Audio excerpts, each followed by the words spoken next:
তুমি কামড়া গীতা করলাম।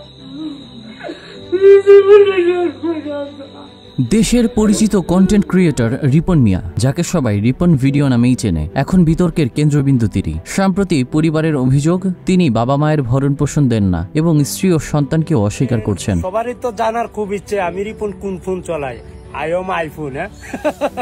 পরিবারের বক্তব্য অনুযায়ী ছোটবেলা থেকে ভিডিও বানানোর শখ ছিল রিপনের। জনপ্রিয় হবার পরে তার আচরণে এসেছে পরিবর্তন। কান্নাজড়িত কণ্ঠে রিপনের মা বলেন, আমরা অনেক কষ্ট করেছি, কিন্তু এখন সে আমাদের চিনতে চায় না। আমরা তার বিয়ের আয়োজন করেছি, অথচ সে আমাদের কাছ থেকে দূরে থাকে। রিপনের বাবা জানান, শুরুর দিকে আমি সাহায্য করতাম, এখন আমাকে বাদ দিয়ে অন্যদের সাথে কাজ করছে। মাঝে মাঝে খোঁজ নেয়, কিন্তু ভরণ পোষণ দেয় না। দুষ্টু মিষ্টি রোমান্টিক একটা ছন্দ, দেখি কার হয় পছন্দ।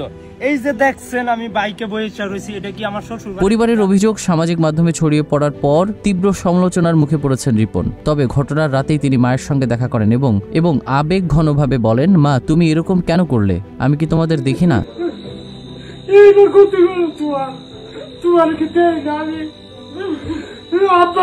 সংবাদ মাধ্যমে প্রতিক্রিয়া দিয়ে রিপন মিয়া জানিয়েছেন, সব অভিযোগ মিথ্যা। আমি আমার পরিবারের প্রতি দায়িত্বশীল, কেউ আমাকে ফাঁসানোর চেষ্টা করছে।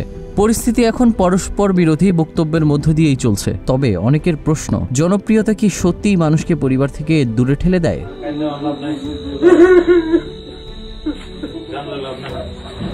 News desk, news flash 71।